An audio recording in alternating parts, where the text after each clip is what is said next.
Michael Levitt is certain that those who were there at the Nutty Putty Cave site 5 years ago will never forget the effort to save John Edward Jones.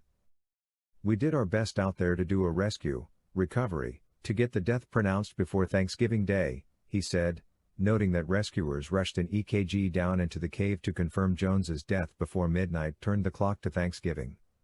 "We hustled so it wouldn't be a Thanksgiving memory for the family every year," said Levitt, a member of the Nutty Putty Cave management team. And then another decision about the cave was made. "It is not open and it will never be open again," Levitt said.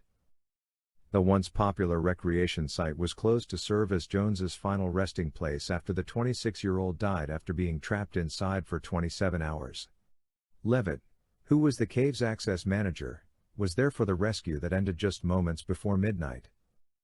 It remains both difficult and sentimental for Levitt, who sent in his son, then 15, to the narrow passageway with the EKG, because the teenager's size and the exhaustion of the other rescuers made him the best option. A friend ultimately took the device from Levitt's son to confirm Jones's death. Report ad. "It left an indelible imprint on all of our souls, I know that," Levitt said. "It was very tough. And for it not to be a safe rescue, we didn't mind working. We worked and worked and worked, but we never thought that he was going to die. It was devastating to all of us." For Levitt and the surrounding community, the cave itself was another loss. Levitt has spent 29 years as a Boy Scout leader, and the cave was a favorite place of the young men ages 14 to 18. "It was a perfect cave for beginner cavers, recreational cavers and Boy Scout groups," he said.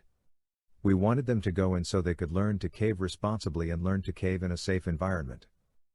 Inside the cave, the young men learned confidence, team building and how to work and struggle together. First closed in September 2007, Levitt was among those who worked to see the cave reopened in March 2009. It was only reopened under a management plan with the Timpanogos Grotto that required the entrance to the cave to be controlled by a gate and a reservation system.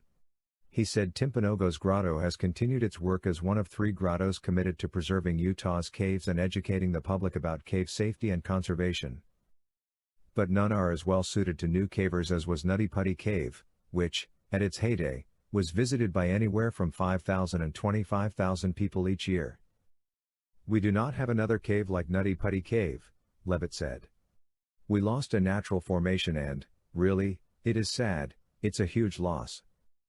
But there is another point of view. Utah County Sheriff Sergeant Spencer Cannon said that the closure of the cave eliminated calls to their office from those needing to be rescued from the area.